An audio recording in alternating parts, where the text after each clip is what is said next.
Great to have you join us on the program. I'm Melinda Akinlami. Our focus is on the Northwest today, but first, our top stories. Professors at the University of Abuja are protesting the process of selecting the Vice-Chancellor of the institution. Channels Television's crew who covered the protest were manhandled and the crew's bus vandalized by security operatives in the school after detaining them for over an hour. The university has been embroiled in a deep crisis over the process of appointing a new vice-chancellor following the exit of Professor Abdul Rashid Nala on July the 1st. At the heart of the dispute are allegations that the new governing council, in collaboration with certain members of staff, are attempting to install Professor Aisha Maikudi despite her alleged ineligibility under the advertised criteria. Human rights lawyer and activist Dele Farutimi has been released from the Ekiti State Correctional Center after fulfilling his bail conditions. Mr. Farutimi regained his freedom this morning following a ruling by a magistrate court in Ado-Ekiti last Friday, which granted him bail of 30 million naira with two sureties, one of whom must have landed property within the jurisdiction of the court. He was also required to submit his international passport and refrain from granting media interviews while the case is ongoing. The police had accused Mr. Farutimi of criminally defaming Senior Advocate of Nigeria, Afe Babalola, in his book, Nigeria and Its Criminal Justice System. But Mr. Farutimi pleaded not guilty to all the charges.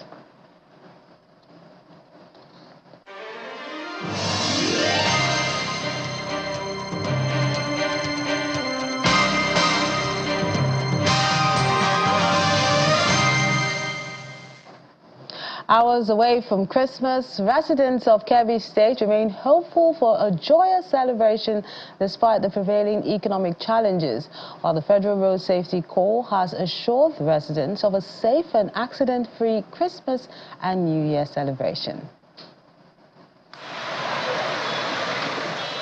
This year's Christmas comes in the middle of an ongoing economic squeeze with an ongoing economic downturn, largely attributed to the removal of the fuel subsidy and other economic measures. Despite these challenges, Christian residents are determined to celebrate, with many making preparations for the festivities. At the Birnin Kebbi Central Market, there is a high level of activity as Christian residents make their final purchases for Christmas. No matter how economic of Nigeria is, Christians must celebrate the born of our Lord Jesus Christ. So we are prepared for the little that we have, and the challenge that we are having now is that the thing that we are buying, let me say 2,000, now is up to 10,000. For me, I didn't see anything that increased. It's what we buy last week, we bought today, for me. Like groundnut soya, I bought it last week, 2,400. Today, it's 2,400. I bought beans, 2,000. Likewise, I bought 2,000 today. Like rice, I bought 2,600. It's almost the same price today. This season is characterized by increased vehicular activity and travel, which is why the Federal Road Safety Corps has deployed personnel and resources to ensure a safe and accident-free celebration. All the corridors are covered with our patrol vehicles. We have our ambulances stationed at strategic places for quick response in the event of a crash. So as far as my men are concerned, we are fully prepared. And this year, there is zero tolerance for road crashes. And that is why everybody has been deployed to be on the road. The special advisor to the governor on Christian affairs, Sam Audu, who spoke to Channels Television via telephone, says the state government has been supportive of Christians in the state. This year, His Excellency, the Governor of Kebbi State, Comrade Nasir Idris, Kaurangwandu, has actually had the plead of the people, because last year there was nothing given, but this year, as I'm talking to you, we're already expecting some trucks of rice that will be given out to the Christian community all over the state, as as we're talking right now, our all hands are on deck, and very soon the vehicles will start moving from Kebbi to the southern part, which has great number of the Christians who are expected actually.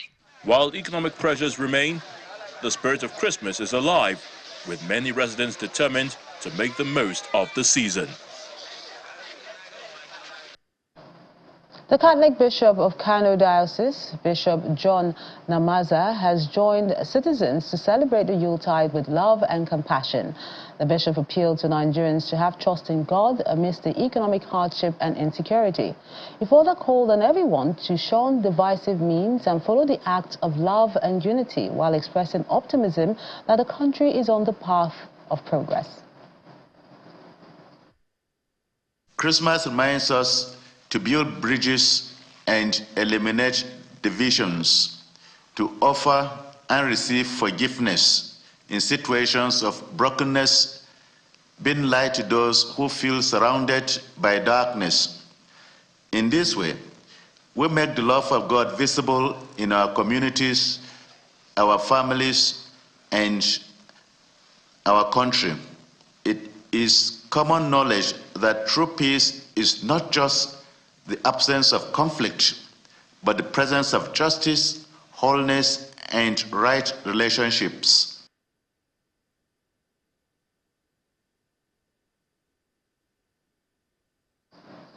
In Kaduna State, the government has deployed special forces of Operation Fushinkada along major highways and flashpoints to ensure a hitch-free Christmas and New Year celebration. The special forces will display the show of force in the state capital before their deployments have been supported by the government with patrol vehicles, motorcycles, and other security equipment to enhance the operations. Kaduna, for many years, has faced security challenges orchestrated by bandits, terrorists, and other criminal elements. However, the state has witnessed relative peace in the last 19 months since the inception of the administration of Governor Obasani. To consolidate on these gains, the state government has boosted the operations of security agencies with 150 patrol vehicles and also launched Operation Fushinkada, a special security outfit which will work alongside the police and other security agencies to deal with criminal elements who may want to disrupt the peace. Are you good to go? Yes, sir! Are you good to go? Yes, sir! So we must ensure peaceful Christmas and peaceful New Year. Yes, sir. Yes, sir. You know they here, ba? Yes, sir! Intensive patrol, surveillance, and arrest of any culprit or criminal that will disrupt this New Year and Christmas celebration. The team will focus on enhancing visibility in places of worship, event centers, and other public spaces. We are warning any criminal element that may want to use this opportunity to disrupt the peaceful atmosphere that Kaduna State people are enjoying, particularly at this period, that anybody we caught, he will be dealt with according to the law. The essence, according to the state government, is to strengthen public safety during and after the festive season.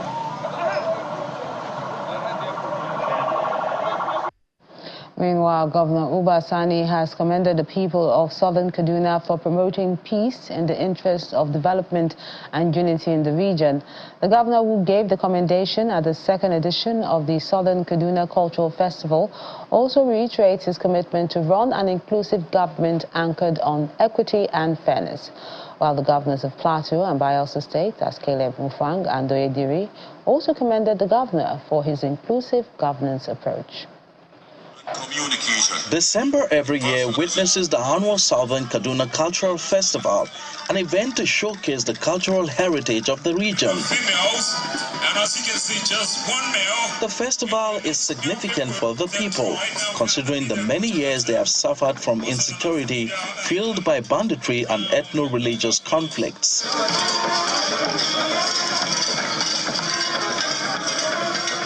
The 2024 colorful event is themed Preserving Heritage, Igniting Progress, and is attended by different cultural groups from the area. The cultural troops also from the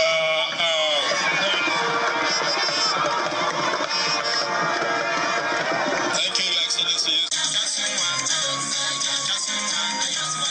Governor Ubasani of Kaduna State leads the dignitaries that are attending the ceremony, including Governor Caleb Mutfwang of Plateau State and Governor Doye Deri of Bayelsa State.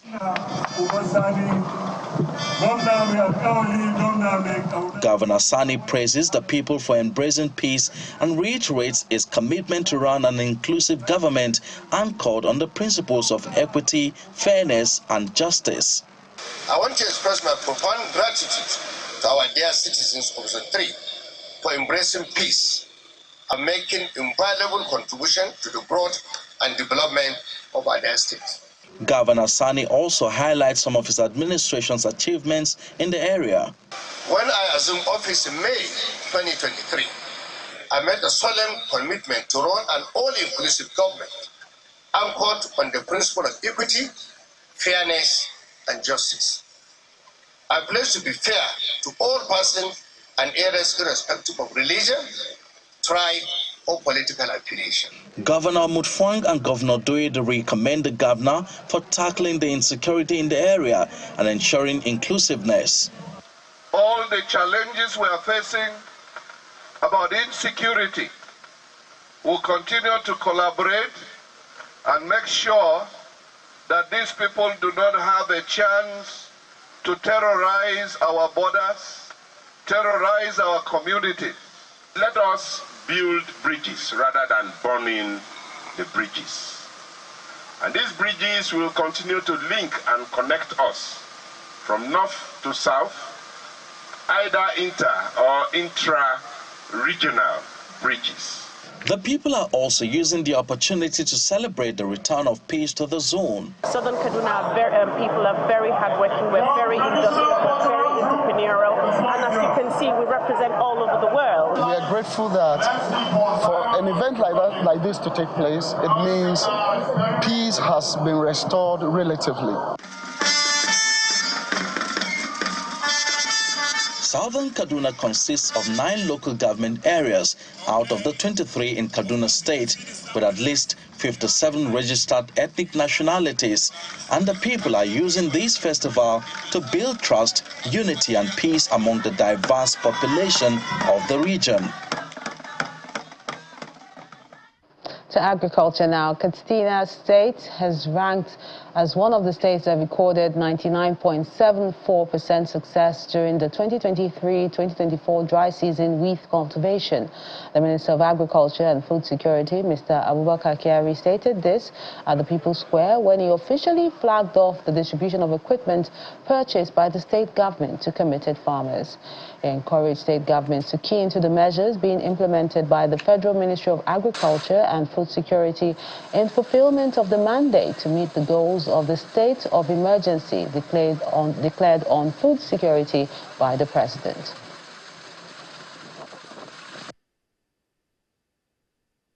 I must commend the relentless efforts of the Executive Governor of Kaduna State, His Excellency Malam Diko Umar Rada, PhD CON, who with purposeful vigor has continued to pursue positive courses with many focal areas of his administration in Kaduna State, particularly keen into all the laudable programs and interventions initiated by the renewed hope agenda of President Bola Ahmed Tinubu, GCFR, to boost agricultural activities, increase yield, and invariably achieve sustainable agricultural development in the country at large. Agricultural mechanization, the purchase of tractors and implements for about 11 billion naira, purchase of liquid fertilizer as well, and procurement of solar, water pumps, and power tillers that we are distributed today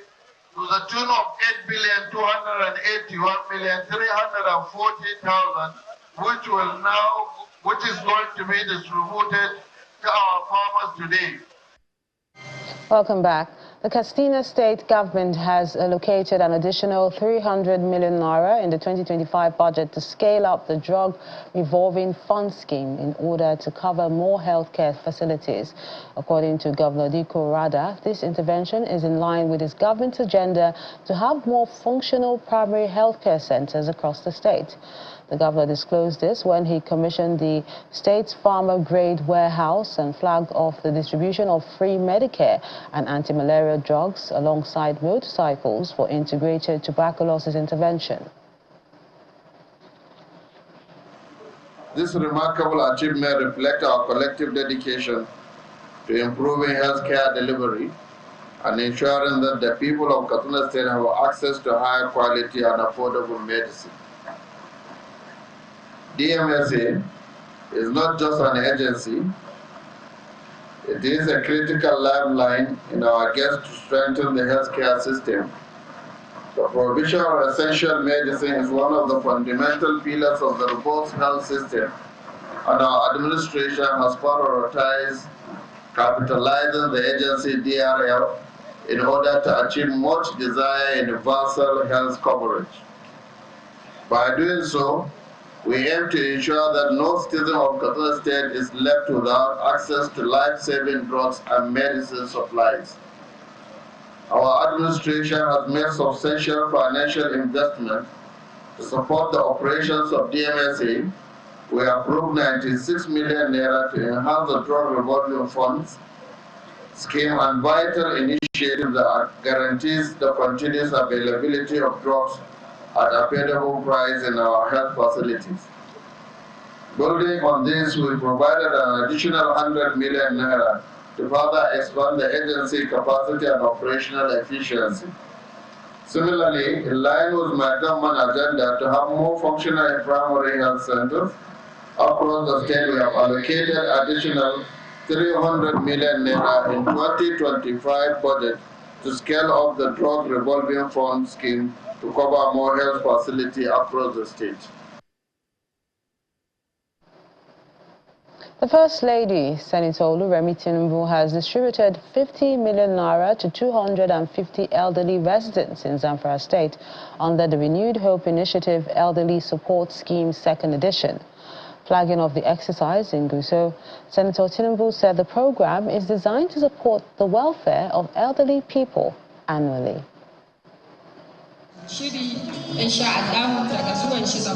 Elderly citizens gathered in their numbers in this hall to receive support from Nigeria's First Lady, Senator Oluremi Tinubu, as she distributed 50 million naira under the Renewed Hope Initiative Elderly Support Scheme.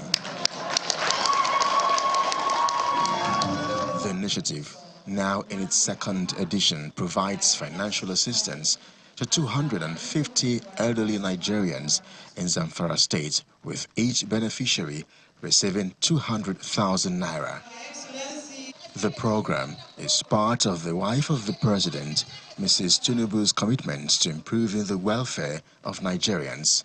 The First Lady was represented by the Zamfara State Governor's wife, Hajia Huria Lawal, says the beneficiaries, aged 65 and above, were carefully selected from the less privileged, army veterans and police officers' wives. The grant was increased from 100,000 naira to 200,000 naira this year to provide more support to elderly Nigerians during the festive season. I commend all our First Ladies, RHI coordinators and partners for their efforts in making this day a reality. I congratulate all our senior citizens who have been selected as beneficiaries. I urge you to remember to prioritize your health even as we enjoy and celebrate in this festive season.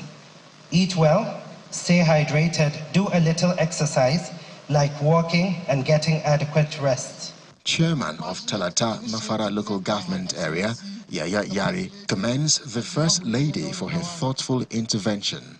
My office stands ready to collaborate tirelessly, ensuring that the government efforts of amplifying and the well-being of our citizens, especially the elderly, remain a top priority.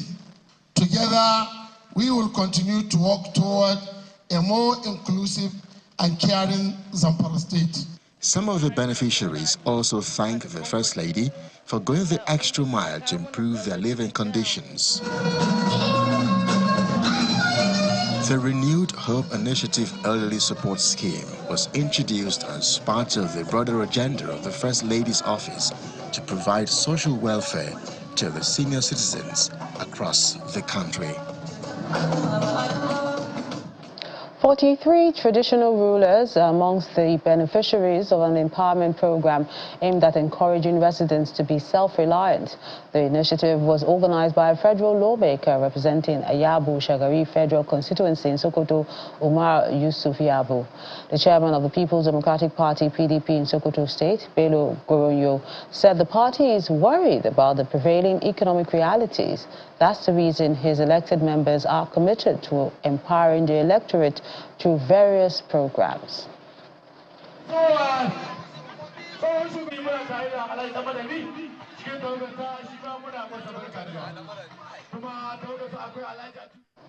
The Kano State Public Complaints and Anti-Corruption Commission has announced plans to intensify its fight against corruption in the new year.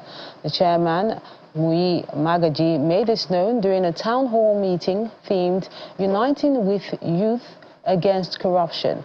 He revealed that the commission is currently handling several high-profile corruption cases which are expected to result in the recovery of substantial public funds. The commission has also honored an airport member of staff for returning $10,000. We are investigating series of high-profile cases, and not only investigating, we are prosecuting series of high-profile cases, which a simple search in the internet will show you a lot about what we are doing. So I thank you very much, especially members of the media, for following us and at least identifying the effort we are making in getting rid of the state of corrupt practices. At the same time, these innovations that has been introduced by the state government, if not because the commission is up and doing, I don't think the governor would always, place additional burden on the commission to come and execute. For instance, the executive order, which I equally mentioned here, place heavy burden on the commission to ensure the implementation of the executive order.